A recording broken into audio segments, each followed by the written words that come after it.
E aí pessoal, beleza? Meu nome é Adam e hoje eu tô aqui para desabafar. Gente, no meu primeiro vídeo eu falei sobre, de um modo geral, o problema que eu tenho, sobre a minha meta, sobre tudo aquilo que eu não quero que aconteça comigo e consequentemente eu não quero que aconteça com você. E nesse meu segundo vídeo eu quero dividir em três partes. A primeira parte eu falei sobre o que eu tinha. Nessa segunda parte eu vou falar sobre como eu descobri, quais foram os sinais que demonstraram que eu comecei a ter esse problema.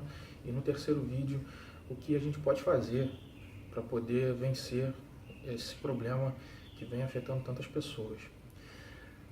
Nessa questão toda de depressão, síndrome do pânico, ansiedade, transtorno de ansiedade e tudo mais, eu descobri os sinais, né? As pessoas que estavam ao meu redor identificaram esses sinais da seguinte forma: eu percebi que eu comecei a não querer fazer tudo aquilo que eu gosto, perdi o gosto de fazer tudo aquilo que eu gosto. Exemplo, sou apaixonado por tocar violão, eu adoro tocar violão, perdi a vontade de tocar violão. Eu sou um nerd, eu adoro histórias em quadrinhos, como vocês podem ver ali atrás. Eu adoro super-heróis, tudo da questão de super-heróis, Marvel, DC Comics. E, consequentemente, eu adoro ler revistas em quadrinho, aquelas HQs encadernadas. E eu perdi simplesmente a vontade de fazer isso. Outra coisa que eu perdi a vontade de fazer, que é o que eu amo, é o jiu-jitsu, o esporte que eu pratico. Eu simplesmente perdi a vontade de treinar, de lutar. E, consequentemente, perdendo a vontade de fazer tudo aquilo que eu gosto, eu simplesmente me isolava. Uma outra coisa que eu adoro fazer é jogar videogame. Sou apaixonado por videogame. Também perdi a vontade. E aí, me isolando, eu me trancava sozinho no quarto, ou quando tinham pessoas perto de mim, eu me isolava no meio dessas pessoas, onde eu não dava atenção para elas, onde eu não falava com elas, não ouvia o que elas estavam dizendo. E isso tudo foi só aumentando. Quando eu me isolava, consequentemente eu chorava. Eu parava de chorar, ficava sempre parado num canto, e aí a lágrima descia sem motivo algum. Eu simplesmente chorava, sem ter nenhum motivo. E a minha paciência também, ela ia embora. Eu não tinha paciência para fazer as coisas simples, coisas fáceis de se fazer, eu não tinha paciência. Se eu estava fazendo alguma coisa no meu trabalho, eu não conseguia me concentrar, eu não tinha mais paciência. Eu achava que tudo ia dar errado, um sentimento de pessimismo absurdo. Eu achava que tudo que eu ia fazer ia dar errado. Eu achava que tudo que eu fosse pôr a mão não ia dar certo. Eu também passei a não ter uma devida concentração nas coisas que eu fazia. Um exemplo do violão. Eu pegava meu violão para tocar alguma música, fazer alguma coisa no meu violão, e eu não conseguia prosseguir. Eu não tinha a devida atenção e habilidade para fazer aquilo prosseguir, coisa que antes eu fazia tranquilamente. E aí eu me isolava novamente, chorava novamente, e aí com esse isolamento, esse choro, o que acontecia? Eu começava a ouvir, ter pensamentos de que as pessoas estavam falando de mim. Eu começava a achar que eu era uma pessoa que estava sendo perseguida.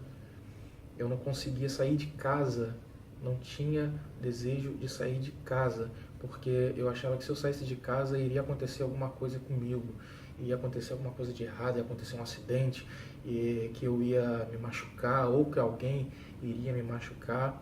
E aí foi a hora onde eu passei a fazer o devido tratamento com um médico especialista, a fazer as consultas com um psiquiatra, com um psicólogo.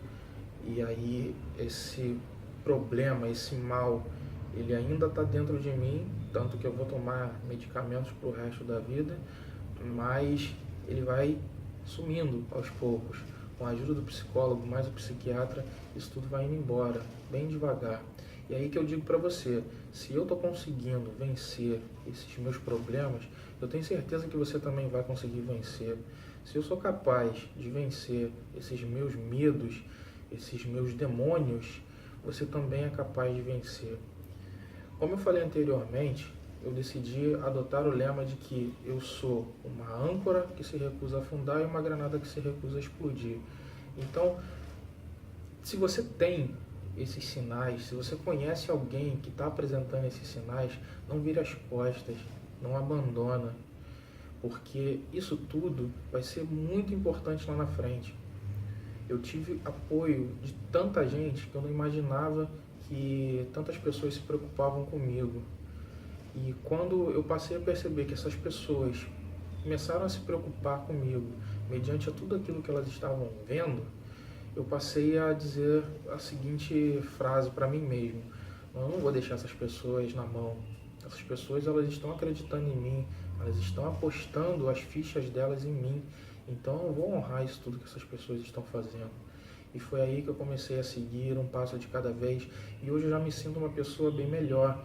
Eu não me preocupo com as coisas, eu não me preocupo com o que pode acontecer lá na frente. Porque eu sei que aonde eu estou, no caminho que eu estou seguindo, eu vou conseguir superar qualquer coisa que vier. Você tem esse problema, não desanime, não se desapegue, não se entregue, porque você é uma âncora que não vai afundar e uma granada que não vai explodir. Eu quero que você diga para você mesmo que você não vai cair. Eu quero que você diga para você mesmo que você não pode cair, porque você tem, com certeza, pessoas que dependem de você. A gente é muito egoísta, a gente sempre pensa em nós mesmos, né? Ah, eu tenho medo de me machucar, eu isso, eu aquilo. Quando na verdade você tem que parar e pensar naquelas pessoas que são importantes na tua vida. O que eu quero dizer com isso? Se você tem filho, quando acontece algo com você, tranquilo, uma hora passa, cicatriza e você caminha novamente. Mas e a pessoa, o seu filho ou sua filha, que depende de você para tudo? No meu caso, eu tenho uma filha de 6 anos. O que minha filha iria pensar se ela me visse cada vez mais para baixo, cada vez mais derrotada? Quando eu melhorasse, tudo bem, eu ia estar ótimo novamente, mas na cabeça da minha filha, aquilo tudo ia continuar e ela iria sentir aquele medo de que tudo poderia acontecer novamente, de que o pai dela não estava pronto, de que o pai dela poderia ter um surto ou alguma coisa. Se você tem filho ou filha, marido, mulher, pai, mãe, avô, avó, alguma pessoa nesse mundo se importa com você e vai querer o teu bem e vai te esperar todo dia. Se você sai para trabalhar, ela vai esperar que você volte. Se você vai no mercadinho, ela vai esperar que você volte. Ela quer compartilhar com você os momentos felizes, mas ela quer te ajudar nos momentos tristes. Mas para isso, você precisa aceitar e se levantar, porque você não pode e não vai se entregar. Eu sei que é difícil, eu sei que é duro, eu sei que é complicado, mas você pode conseguir, você vai conseguir. Pessoal, eu quero muito agradecer por tudo. No meu próximo vídeo eu vou dizer o que a gente pode fazer para melhorar, como que a gente pode superar isso tudo. São coisas simples. Então, se você não está inscrito no meu canal, se inscreve aí. Se você gostou, dá uma curtida. A sua opinião é muito importante e eu conto com isso para que a gente possa evoluir cada vez mais. Um grande beijo, um grande abraço para todos vocês. Saúde e paz para todos. Fiquem com Deus. Tchau, tchau.